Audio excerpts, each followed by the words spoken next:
sekalian kita ketemu lagi di episode ketiga ya. Episode ketiga selama di podcast Ramadan Masya Allah. Sahdinalen ya Tut ya.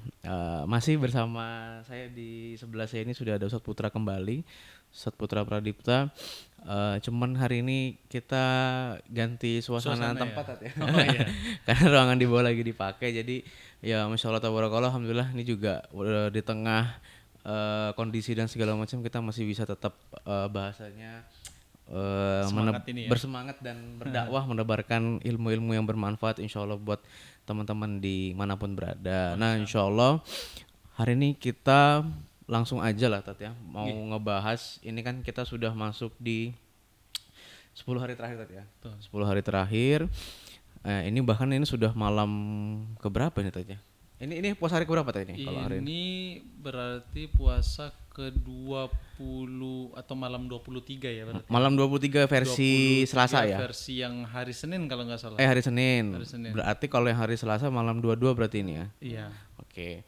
Nah itulah ya, ini juga nanti perdebatannya ini masalah malam ganjil malam genap juga ini tadi. Siap. Ini 10 hari terakhir malam ganjilnya versi NU atau versi Muhammadiyah.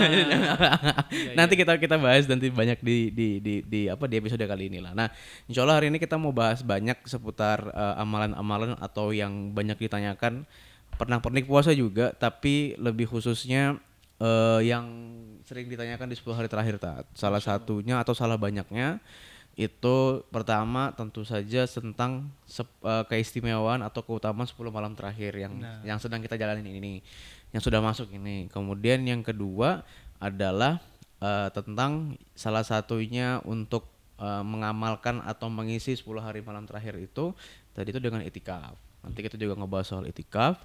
Yang ketiga juga di 10 malam terakhir ini biasanya lazimnya orang-orang ini pada banyak mengeluarkan zakat.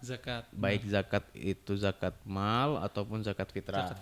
Ini juga ada banyak pertanyaan-pertanyaan yang bisa dibahas nanti di episode kali ini. Kemudian yang selanjutnya yang sering ditanyakan di 10 hari terakhir ini, kira-kira Lailatul Qadarnya ini jatuh di malam keberapa ininya. Ini sering-sering ditanyakan, ada yang bilang tanda-tandanya kalau malam ini anginnya nggak gimana, terus suhunya seperti apa. Nah itu yang sering orang-orang bahas tanyakan gitu Tat. Oke.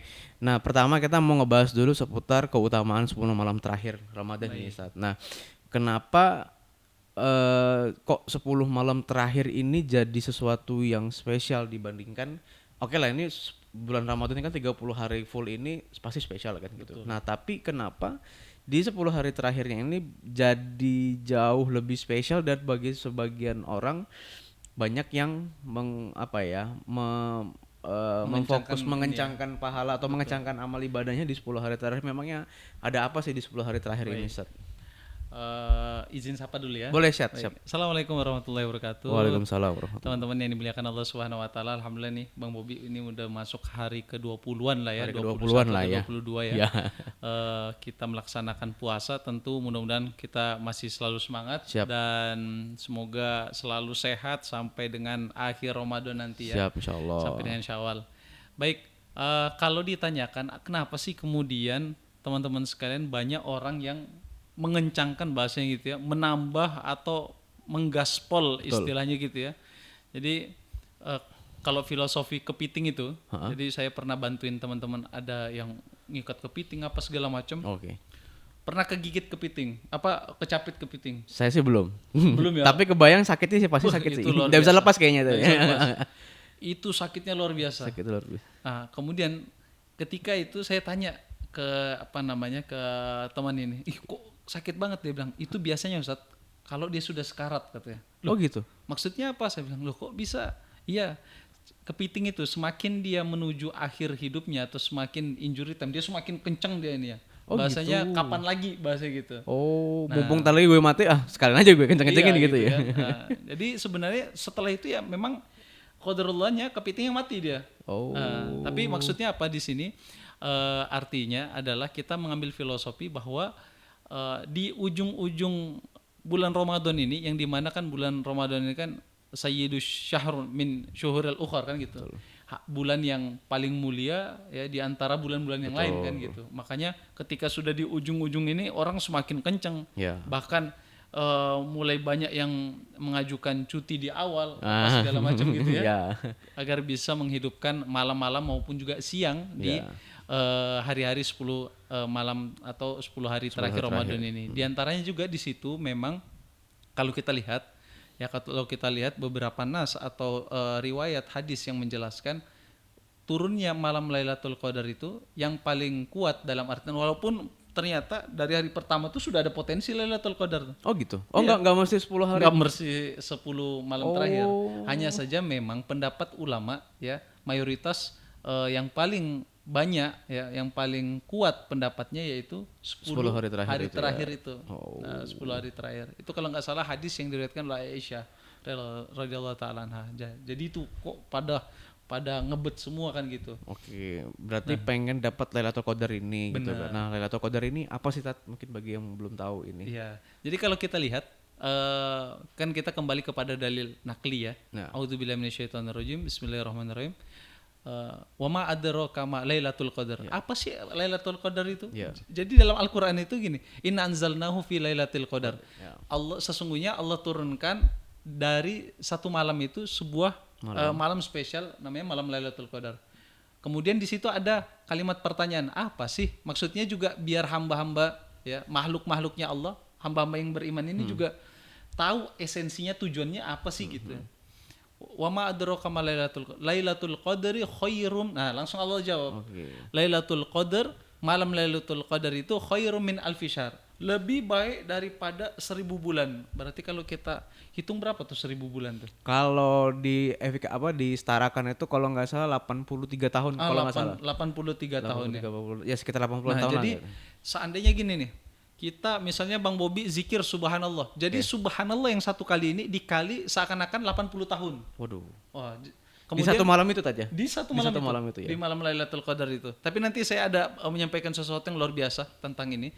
Jadi termasuk misalnya apa? Misalnya Bang Bobi sholat 2 rakaat taraweh atau sampai selesai sampai witir plus tahajud, maka dia seakan-akan kita sholat itu 83 tahun. Tapi menariknya dari bahasa Arab ya, tanazzalul malaikatu warruhu, ini kan Lailatul Qadar khairum min alfi. Ada kata min, berarti kalau dari bahasa marketing, ngomongin marketing lagi ya. Kan biasanya nih ada jual HP, mulai dari 80.000. Mulai dari 80.000. Maksudnya itu paling rendah tuh, 80.000. Ya. Nah, jadi maksudnya keutamaan dari malam Lailatul Qadar itu mulai dari 1000. Nah itu banyak orang kira udah paham. Gitu ya. Jadi seakan-akan Ustadz udah 1000 bulan. Enggak, ada kata min, berarti ada kata dari. Berarti bisa jadi 1000 bulan lebih katanya. Bisa jadi lebih, bahkan berkali-kali lipat dari 1000 bulan ya. Benar. Paham. Bahkan dikatakan malam itu sesak, dalam artian bumi itu sesak akan kehadiran malaikat, bahasa gitu. Berarti di malam itu artinya kenapa udah jadi nanti kita bahas tanda-tandanya kenapa jadi spesial banget, karena konon katanya di hadis itu malaikat-malaikat di malam itu pada turun semua untuk mengaminkan semua doa kita ya Tat ya. Masya Allah. Jadi tanazzalul malaikatu warruhu fiha biidzni rabbihim min. Jadi semua malaikat itu dia apa ya istilahnya, mereka itu setiap hajat mereka datangin, ya Allah, amin, ya Allah kabul, bahasanya kayak gitu. Makanya dikatakan malam yang sangat spesial kan gitu. Oke, itu tadi soal secara garis besarnya atau secara pengertiannya Lailatul Qadar itu seperti apa. Nah, terus kalau kita kaitkan dengan itikaf, Ustaz. Itikaf. Nah, kenapa? Maksudnya apakah memang harus 10 hari terakhir itu itikaf gitu kan? Maksudnya kenapa sih harus ada itikaf gitu di 10 malam terakhir tadi untuk mengejar Lailatul Qadar itu tadi gitu loh Ustaz. Baik. Syariatnya seperti apa itikaf ini? Gitu. Baik, teman-teman yang dimuliakan Allah Subhanahu wa taala dimanapun berada ya. Jadi itikaf ini kita harus ketahui dulu bahwasanya apa asal hukumnya si Ustadz, bahasa gitu. Ya, hukumnya ternyata apa sih? Hukum asal daripada atau hukumnya daripada itikaf ini adalah sunnah. Sunnah ya. Sunnah yang dimana Rasulullah sangat menganjurkan, bahasa gitu, untuk dilakukan, yang dimana tujuan esensinya irodahnya itu adalah untuk tadi sebenarnya bukan macam-macam, agar kita memang memfokuskan memaksimalkan 10 hari terakhir, barangkali di antara 10 itu ada malam Lailatul Qadar. Oh, paham. Jadi kan tadi disebutkan ada hadis itu bilang kalau Lailatul Qadar ini yang dimana kalau kita melakukan ibadah apapun itu lebih baik dari 1000 bulan minimal. Iya. Nah, di antara 10 hari terakhir itu, nah akhirnya kenapa Rasulullah SAW itu menganjurkan, mensunahkan untuk mengejar mendapatkan Lailatul Qadar itu dengan cara itikaf itu tadi. Nah, betul. Contohnya gini deh, bahasanya gini, Bang Bob. Misalnya kita ini menjala ikan. Oke. Kita jala ikan ya. Ada seruan atau ada himbauan dari pakar perikanan misalnya gitu. Oke, siap. Ini bakalan ada ikan-ikan apa gitu dari tanggal 21 sampai tanggal 25. Oke. Nah, kita nggak tahu nih 21 sampai 25 nih Betul. kapan sih ikannya Kapan muncul. ya? Nah, tapi Bang Bobi ini udah menebar jaring standby dari tanggal 21 25 Oke. sampai tanggal 25. Oh, paham. Nah, jadi itikaf itu selain daripada memang ada syariatnya tersendiri, tapi hikmahnya adalah seperti kita menjaring tadi. Jadi kita nggak tahu nih kapan datangnya malam Lailatul Qadar, tapi kita sudah siap. Jadi sama seperti tadi, kapanpun ikannya datang kita sudah siap. Bahasa gitu. Nah, jadi memang salah satu daripada hikmah ya itikaf di 10 hari terakhir itu adalah diantaranya mencari ya dan mempersiapkan dan bahasanya siap-siap buat nangkep malam Lailatul Qadar. Lailatul Qadar. Siapa tahu ya kan di 10 hari terakhir di itikaf itu kan artinya kita bermalam di masjid ya, bermalam di masjid. Kemudian dari malam sampai paginya itu kita betul-betul nge-push amalan apapun itu ya, baik wajib maupun sunnah gitu kan ya, zikir, baca Quran, qiyamul lail, sholat tahajud dan witir dan segala macam. Nah, artinya bisa jadi kita lakukan di 10 hari terakhir itu, mana tahu di malam keberapa pun itu kita bisa dapat Lailatul Qadar itu tadi ya. Nah, terus kenapa sih Allah tidak bahasanya kalau kita coba mempertanyakan sedikit lah gitu kan, atau berpenasaran lah gitu, kenapa kok maksudnya Allah tidak bilang saja gitu, malam Lailatul Qadar itu di tanggal segini loh gitu loh, misalnya di tanggal 27 gitu. Artinya ya mungkin supaya orang-orang ini betul-betul di hari itu mungkin masjid bakal full atau apa segala macam gitu loh. Kenapa kok Allah bahasanya tidak menyebutkan secara langsung gitu loh. Misalnya memang cuman dibilang atau disampaikan 10 malam terakhir aja gitu. Kenapa nggak langsung malam 27 misalnya atau malam 23 misalnya gitu, Ustaz? Kenapa Ustaz, kira-kira? Kalau kita ada muncul pertanyaan seperti itu, maka kita coba korelasikan dengan hal atau kasus yang senada. Misalnya contohnya kematian. Oke. Misalnya nih, kenapa sih Ustadz Allah itu kan maha baik ya, kenapa nggak gini aja, Ustadz Putra misalnya gitu, meninggal tahun sekian, bulan sekian, jam sekian. Ya, bahasanya kenapa sih nggak kayak gitu aja gitu kan? Sama, kiamat terjadi tahun sekian misalnya gitu ya, ini sekian. Nah, kenapa? Agar kemudian orang-orang itu mempersiapkan sungguh-sungguh ya untuk mencari keridhaan Allah, bukan kemudian dia mempermainkan hadiah yang Allah siapkan. Misalnya nih contohnya nih, Bang Bobi dapat kabar bahwa malam Lailatul Qadar itu besok gitu kan. Besok. Berarti 2 hari sebelumnya masih besok ya, masih hari misalnya Kamis gitu ya. Ya udahlah ntar aja lah taraweh nggak usah lah gitu kan, atau ya nggak usah nanti ya. Nah, akhirnya nanti ketika sudah tanggal yang sudah ditentukan baru ini. Nah, jadi memang Allah itu salah satu bentuk ujian kepada hambanya tadi. Sama kayak orang meninggal, kalau seandainya nih dikasih tauin tahunnya, tanggalnya, bulannya, tempatnya bisa dipastikan. Apalagi manusia tahu Allah mampu ngampun kan. Dia bakalan maksiat terus berpuluh-puluh tahun sampai sehari sebelum dia meninggal. Baru dia taubat ya. Baru dia taubat ya. Ustadz gimana? Lah, jadi gini, memang taubat itu kan innallaha ghafurur rahim kan. Allah kan maha pengampun dan maha pengasih kan gitu.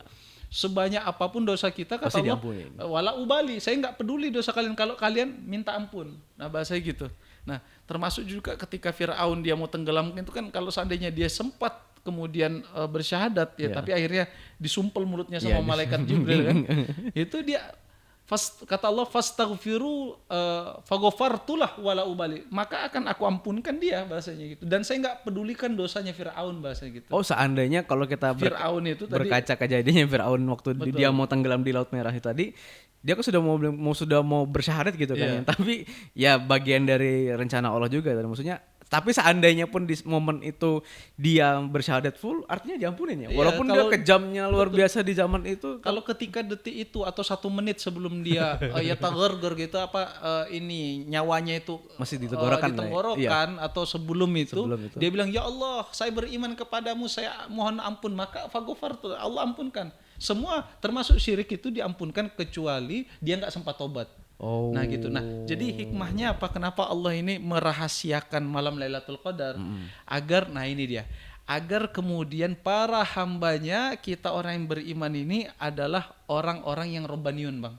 Robani itu apa tuh? Nah, jadi jangan sampai, kata ulama itu, jangan sampai kita menjadi Ramadaniun atau Lailatul Qadariun. Maksudnya apa itu, Ustaz?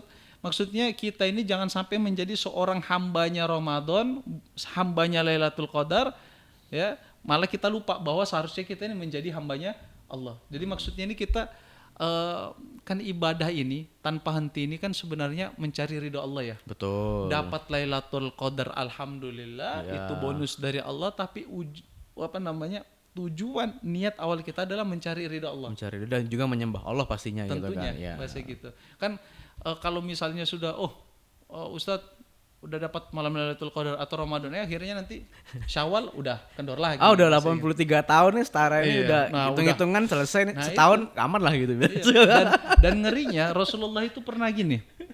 Rasulullah pernah menyampaikan dalam salah satu hadisnya ya, perkataan beliau.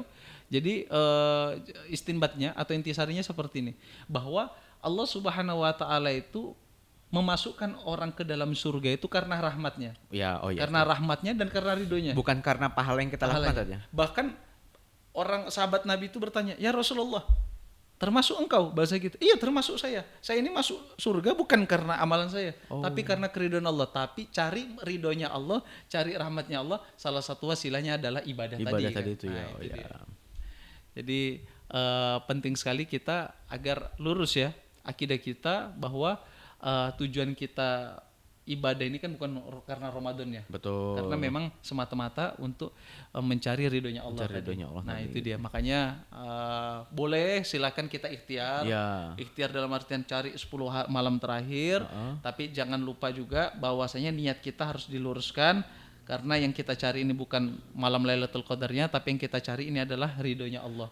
Bahasa gitu. Betul. Oh ya, jadi maksudnya kadang-kadang kan kita terjebak sama angka tadi itu tadi. Maksudnya pahala 1000 bulan nih 83 tahun atau berapa tahun sekali satu malam aja setara sama 83 tahun gitu. Wah, enak banget ini kan gitu. Nah, takutnya memang ya tadi itu maksudnya dikhawatirkan kita itu beribadah tadi ya hamba-hambanya Ramadan dan Lailatul Qadar itu tadi, padahal sebenarnya hakikatnya kita beribadah ya karena Allah tadi juga mencari ridhonya Allah. Bahkan gini, ada dulu cerita gini yang disampaikan oleh para ulama, tentu sumbernya adalah Rasulullah, bahwa ada seseorang itu dia ketika dihadapkan atau ketika di akhirat kelak berhadapan dengan Allah, dia dimasukkan ke dalam surga karena rahmatnya Allah, ya karena kasih sayangnya Allah. Akhirnya dia bilang, saya ini masuk surga karena apa? Karena rahmatku, katanya. Loh, ya Allah, tapi amalku gimana? Katanya Allah, hitung. Oh gitu. Oh dia merasa canggih atau merasa hebat dengan amalannya ya? Iya, amalannya. Jadi dia memang ahli ibadah. Oh gitu. Ahli ibadah. Mungkin tahajudnya nggak usah ditanya gitu. Ya Allah, karena rahmatmu, iya. Jadi ibadahku gimana? Sia-sia dong atau Langsung gimana? akhirnya Allah komunikasi dengan hambanya ini kan. Kamu mau hitung ibadahmu kah? Katanya. Akhirnya dia iya. Kalau kamu pakai ibadahmu, kamu enggak bakalan masuk surga, katanya. Loh, kaget ya. Akhirnya ditimbanglah di mizan bahasa gitu ya. Di apa sih bahasanya? Timbangan ya. ditaruh itu, kemudian ditaruh bulu, kalau nggak salah bulu atau apa, lebih berat lagi bulu tadi. Dibandingkan amalannya sudah dilakukan. Dibandingkan amalannya tadi. Ya. Jadi maksudnya bukan karena apa ya? Dibandingkan bulu atau bahasanya perwakilan daripada ridhonya Allah tadi, rahmatnya Allah, itu nggak ada apa-apanya dia. Nggak ada apa-apanya.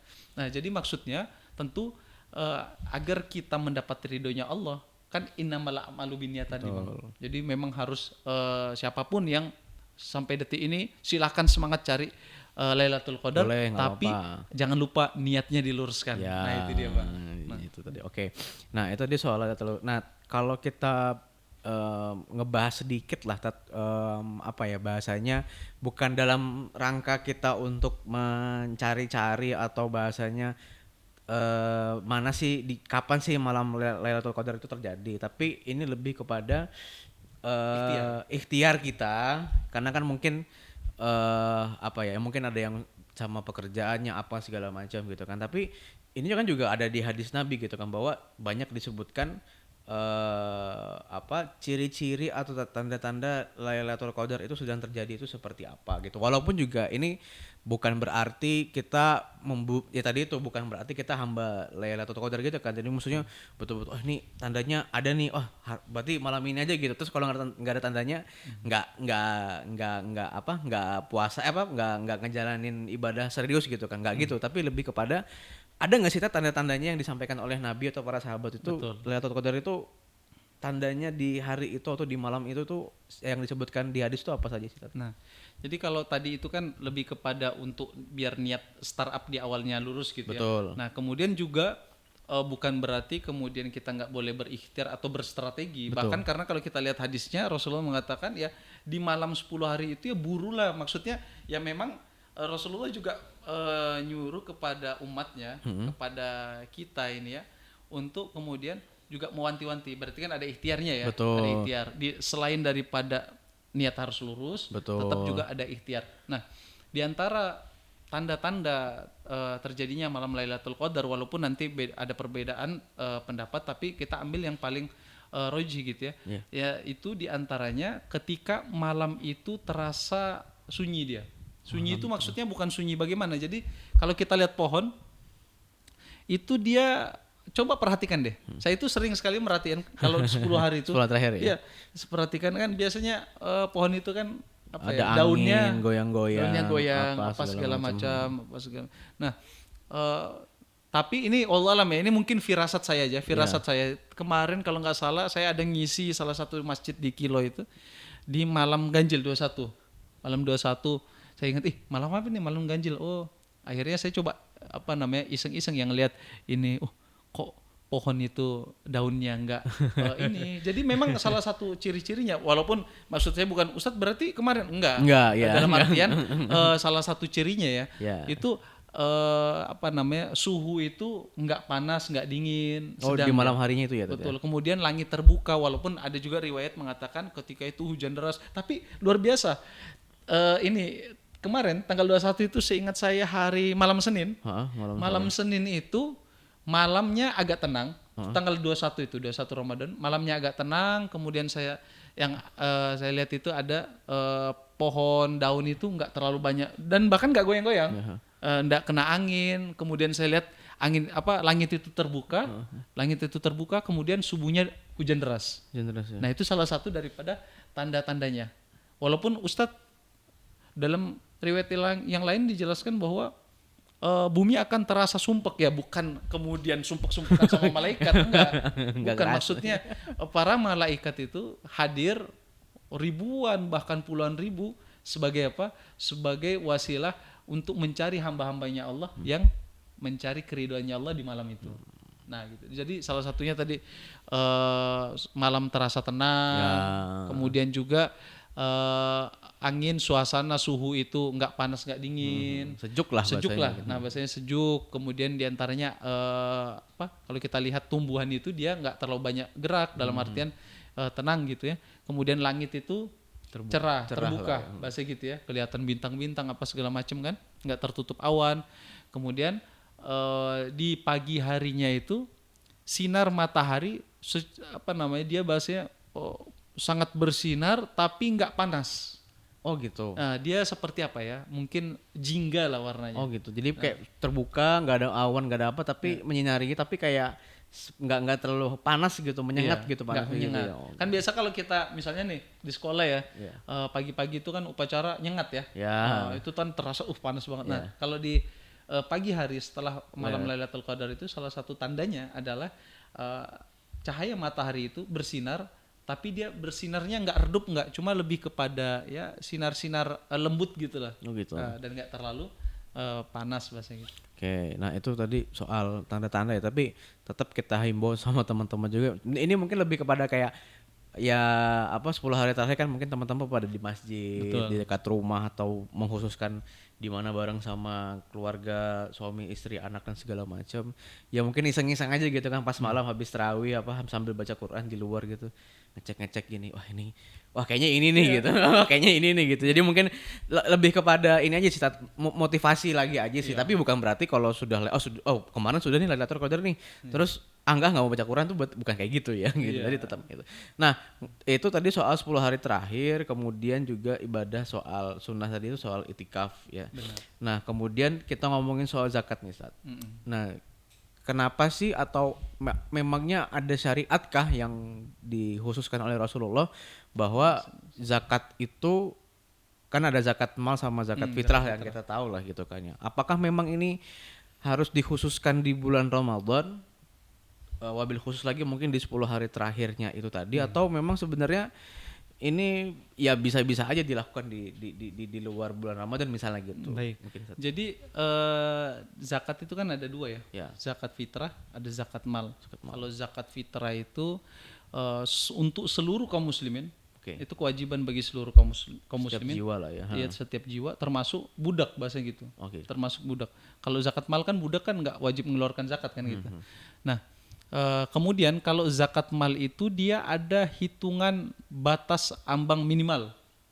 Misalnya gini, maksudnya apa sih Ustadz? Misalnya kita punya harta yang tergenang, yang diam 85 gram emas selama setahun atau lebih, maka dikeluarkan zakatnya, zakat mal itu. Itu namanya zakat mal. Zakat mal. Ya ada ukurannya ya Sat ya. Ya, Ada ukuran sama ukurannya. waktunya gitu. Ada ya. ukuran dan waktunya. Jadi ukurannya tadi 85 gram, mungkin kalau sekarang itu kan 85 juta lah ya. Karena sekarang 1 gram kan 1 juta. 1 juta lah ya, Nah, ekivalennya lah. 85 juta kalau seandainya ada itu neto ya. Nah, ini Bersih harus kita garis bawah ini karena kan kasihan juga banyak, mohon maaf, banyak itu ada yang curhat juga nanya-nanya lewat BM itu. Ustadz, saya itu pegawai apa gitu ya, termasuk pemerintahan. Oke. Tapi saya terbebani itu karena ada tulisannya zakat mal, zakat penghasilan. Oke, ya. Sedangkan itu diambil dari brutonya, maksudnya bruto itu kan secara keseluruhan ya. Ya, bukan kalau bahasanya perusahaan itu bukan take home pay-nya lah gitu, bukan penghasilan bersihnya. Kan nanti kan ada potong pajak lah, potong apa gitu ya. Nah, itu.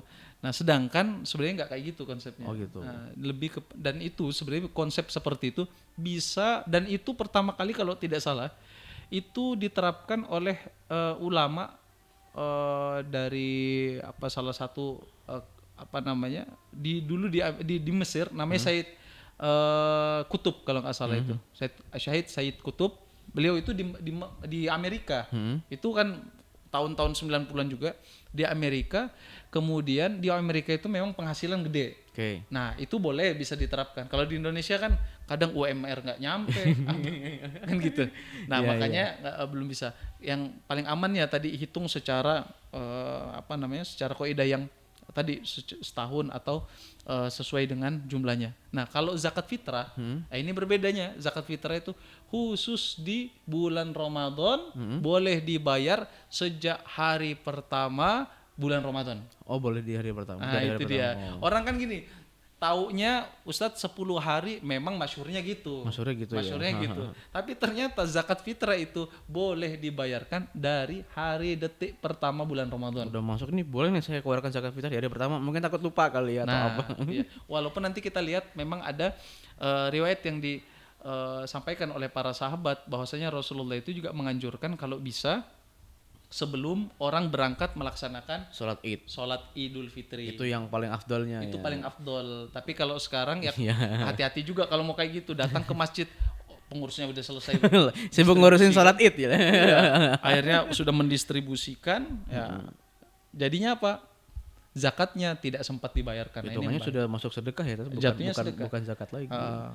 Jadi lebih kepada mengambil kehati-hatian bahwa karena kan juga saya dengar ya pengalaman kita juga tadi di beberapa masjid di Indonesia itu kan biasanya dia pengumpulan zakat fitrah dari tanggal sekian sampai maksimal H-2 sebelum lebaran gitu. Iya. Nah, itu berarti lebih kepada amilnya sendiri pun juga butuh waktu juga untuk pendistribusian benar. makanan pokok tadi ya, beras dan Karena kan segala banyak kan macam. penerimanya itu, penerima Betul, manfaatnya. tidak. Kalau dulu mungkin kita coba berkaca sama zaman Nabi dulu ya, mungkin begitu sholat Id kan ya, maksudnya belum ada kendaraan, orang-orang juga ya, maksudnya artinya mungkin sebelum sholat Id dia bisa mampir ke tetangga, Iya. bisa ngasih beras atau apa. Nah kan mungkin sekarang kan tidak seperti itu kondisinya gitu kan. Jadi lebih kepada mengambil hati-hati kan ya. Dan ya kita ngejar afdol sih pasti lah ya, pasti lah. Tapi kan ya daripada kehitung yang nggak zakat, karena kan zakat itu apa di rukun Islam kan sebagai amalan wajib gitu ya. Iya. Kalau ditinggalkan kan bisa dosa kita. Iya, Takutnya benar. di Bahkan situ. gini, ada yang nanya juga tuh, Ustadz, anak saya baru lahiran gimana gitu, istri saya baru lahiran Di bulan puasa di nih. bulan puasa, jadi apakah harus dikeluar zakatnya? Iya. Oh gitu. Anak kecil pun yang baru lahir itu tetap wajib dikeluarkan zakatnya, sekalipun yang masih di dalam perut itu hukumnya sunnah. Bahkan disunahkan loh bahasa gitu. Jadi misalnya nih ada satu keluarga, bapak, ibu, anaknya 2, 4 orang nih ya. Terus ibunya lagi mengandung nih. Iya. Berarti secara hukum itu sunnah untuk dikeluarkan untuk si bayi yang masih Iya, di si dalam bayi kandungan juga juga. keluar ini dikeluarkan sunnahnya gitu. Sunnahnya Walaupun nggak begitu. wajib sih nggak. Iya. Tapi saking apa ya ini zakat fitrah ini saking spesialnya. Iya. Ya, zakat fitrah yang bahasanya semua orang bisa berzakat, bahasa gitu kan. Kalau zakat mal kita misalnya nih Bang Bobi punya harta yang tergenang atau yang ini sekitar 70 gram emas. 70 gram emas, Mau oke. maksain zakat nggak sah zakatnya. Ya benar. Tetap nggak misalnya saya mau ini zakat Zakat mal. ini hartanya loh belum sampai nisabnya ya nggak jatuh zakat, jatuhnya sedekah Berarti biasa. kayak biasa sedekah Iya. biasa gitu ya. Tapi kalau zakat fitrah diterima zakatnya bahasa gitu. Oh, iya. Nah, terus kemudian apalagi nih Tat, yang biasanya pertanyaan-pertanyaan yang muncul seputar zakat dan zakat. Oh ya gini, zakat fitrah ya kemarin juga sempat kita bahas gitu ya soal pertanyaan gini Tat. Misalkan kemarin kita bahas kalau soal zakat fitrah itu kan ulama menyarankannya lebih kepada makanan pokok langsung ya, beras, gandum, hitungannya satu mut gitu kan, atau satu rangkulan gini apa, Betul. satu genggaman gini gitu kan. Nah kalau misalnya kemudian tapi ada juga yang membolehkan Abu Hanifah dan siapa ulama kemarin itu boleh pakai uang katanya gitu kan. Nah misal gini, ada badan amal zakat nih, entah apa gitu kan segala macam, atau di masjid gitu kita titip uang nih ke badan amal zakatnya, akad gitu kan, ini saya titipkan zakat, misalnya badan amal zakat nasional menetapkan satu mut atau satu jiwa itu satu soknya itu setara sama misalnya 3 kg beras atau 5 kg beras. Kemudian kita mengeluarkan uang setara sama satu sok itu tapi dalam bentuk uang gitu. Nah, itu boleh nggak saat itu? Hitungannya barang pokok atau uang itu? Jadi kan tadi ada istilahnya pendapat Abu Hanifah ya. Ya, Abu Hanifah ya. Abu Hanifah. Memang Abu Hanifah itu termasuk bahasanya ulama mujtahid juga yang kemudian punya pendapat bisa menggunakan dengan uang walaupun nanti ada hikmahnya tuh. Nah, bagaimana kemudian kalau menggunakan bahan pokok, bahan pokok atau bahan mentah itu yaitu satu sok atau sekitar 3 kilo. 3 kilo ya. Kemarin Basnas itu kalau nggak salah 3 kilo. Nah, tapi kalau mau mengikuti pendapatnya Abu Hanifah harus juga mengikuti hitungannya beliau. Oh beda ini. Beda. Kalau tadi mungkin mazhab Syafi'i 3 kilo ya. Satu soknya 3 kilo berarti ya. 3 kilo itu kan paling berapa? Nah, kalau kita mengeluarkan uang maka mau nggak mau juga itu uang sesuai dengan kadar yang Abu Hanifah juga tetapkan. Jangan sampai Ustaz saya mau pakai kadarnya Imam Syafi'i tapi ngambil pendapat uangnya Abu Hanifah, yang jangan lah. Nggak bisa. Nggak bisa. Nah kalau Abu Hanifah sendiri kalau kita takar-takar itu kemarin dari Kemenak atau Basnas itu kalau nggak salah di angka 48.000. Satu soknya. Satu jiwanya. 40. Oh, okay. Kalau mau uang. Kalau mau uang ya. Kalau mau dirupiahkan sebenarnya beras itu nggak sampai 48.000 kalau 3 kilo itu. Nah, paham. Cuma karena Ustadz mau pakai pendapat Abu Hanifah ya nggak bisa. Kalau nggak pakai hitungannya Abu Hanifah juga. Jadi harus paket lah ya. Iya, Nggak bisa campur-campur lah ya. Nah, dan juga kriteria bahan pokoknya setidak-tidaknya yang setara dengan kualitas yang biasa kita konsumsi atau minimal sesuai dengan yang kita konsumsi atau di atasnya. Yang lebih baik ya. Ya, jangan pula kemudian kita nggak sebut merek lah. Misalnya beras ini kualitas super kita makan, zakatnya kualitas normal misalnya gitu Ya, kan. Nah, itu nggak boleh tuh, nggak boleh. Oh ya kan di beras itu kan ada grade-grade-nya, ada yang grade premium, A, B, C dan segala macam. Nah, jangan nanti kita bisa makannya beras merek premium apapun mereknya itu, tapi ternyata begitu zakat kasihkan yang itu aja. Yang paling murah. Yang paling murah gitu. Itu tuh nggak boleh aja ya. Iya. Apalagi masih banyak dedaknya apa segala macam kan kasihan kan gitu. Terus ada kutu-kutunya lagi ya Allah maksudnya. Nah, juga jadi harus kita berikan yang terbaik lah dari apa yang kita keluarkan dalam bentuk zakat tadi. Oke. Nah, tadi sudah zakat, mal sudah, zakat fitrah juga sudah, kemudian itikaf juga dalam rangka mengejar Lailatul Qadar itu tadi, yang kita nggak tahu di tanggal berapa nih, tapi kuatnya memang di 10 hari terakhir nih. Tat, mungkin di episode kali ini terakhir Tat dari Ustadz, kira-kira pesan atau apa ya, maksudnya mungkin nasihat atau motivasi buat teman-teman di rumah atau yang teman-temannya lagi nonton kita ini. Baik. Ini kita sudah mau akhir nih. Ini sebenarnya ini juga kadang apa ya Tati, kalau kita lihat fenomena di Indonesia lah ya, atau yang di sekitar kita lah, itu kalau saya lihat di awal Ramadan tuh kan maksud itu ramai Tati ya, penuh ya. Alhamdulillah. Setiap hari ada kemajuan. Setiap hari ada kemajuan. Kemajuan apa bang? Kemajuan saf di masjid. Pindah masjidnya, Ka'bahnya pindah ke kalau ini pindah ke BSB sama ke BC. Nah, ya mungkin ini juga apa ya evaluasi buat diri saya juga pribadi, bahwa memang kita kan juga nggak tahu ya tahun depan ini kita bakal dapat Ramadan lagi nggak sih gitu ya. Nah, uniknya memang di kita ini, termasuk saya juga mungkin ya, ada orang yang bahasanya mungkin sukacita, bentar lagi Lebaran nih gitu kan, apalagi juga ada yang dapat THR apa segala macam gitu kan, akhirnya pergi belanja apa segala macam gitu kan. Nah, tapi sebenarnya hakikatnya kan kita sedang ditinggalkan bulan yang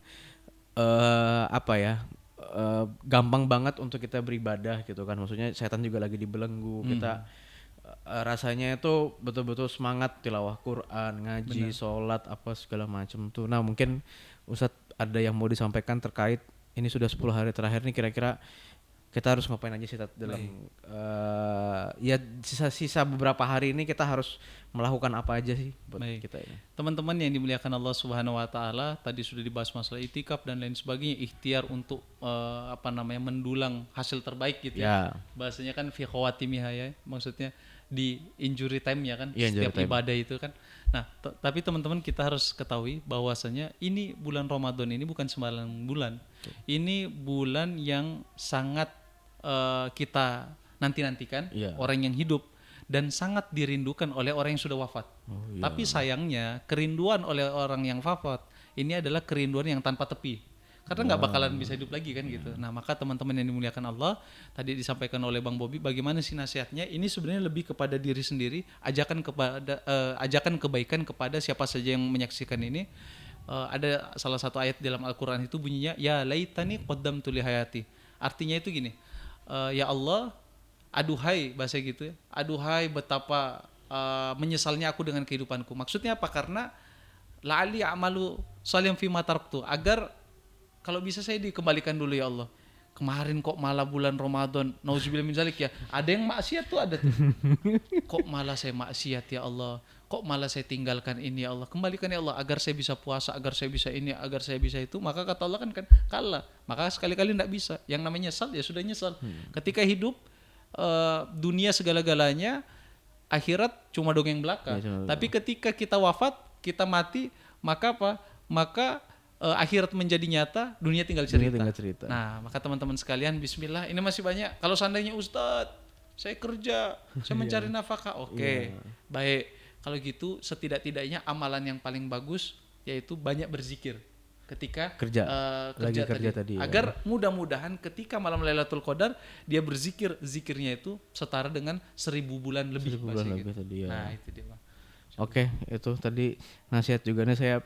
Ya tadi itu juga, tadi bahasanya tertampar banget lah gitu. Maksudnya selama 22 hari atau 21 hari kebelakang kemarin tuh kita kayak kayak ngapain aja gitu ya. Kok kayak cepet banget Kayak gitu ya? cepet banget. Terus juga oke lah mungkin kita tidak melakukan maksiat, tapi kayak menurut saya banyak waktu yang terbuang sia-sia. Maksudnya kayak mungkin ya tidur gitu, terus main HP, kemudian mungkin ngobrol hal-hal yang tidak penting dan segala macam. Yang itu sebenarnya kita bisa isi zikir pada Allah, bisa ngisi tadarus Quran, tilawah Quran, ngejar target minimal 1 kali Ramadan itu ya 1 kali khatam Quran lah di 1 bulan itu gitu kan ya. Nah itu aja mungkin yang bisa saya dan Ustadz Putra sampaikan pada episode kali ini. Mudah-mudahan nanti program kita ini bisa lanjut lagi Tat ya. Baik.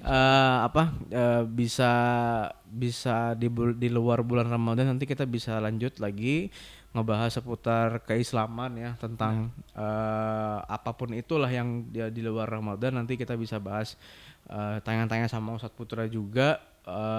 Nanti kita juga mungkin di luar bulan Ramadan nanti mungkin misalnya pengen tanya kepada Ustadz Putra, Ustadz ini hukumnya seperti apa, Ustadz kalau begini boleh nggak, Ustadz kalau seperti ini dosa nggak, apa pahalanya seperti apa gitu. Nanti mungkin kita bisa buka ruang itu buat teman-teman di Sahdina Land yang sudah follow juga. Jangan lupa follow IG Sahdina Land sama follow IG-nya Ustadz Putra Pradipta, sama IG-nya saya juga gitu.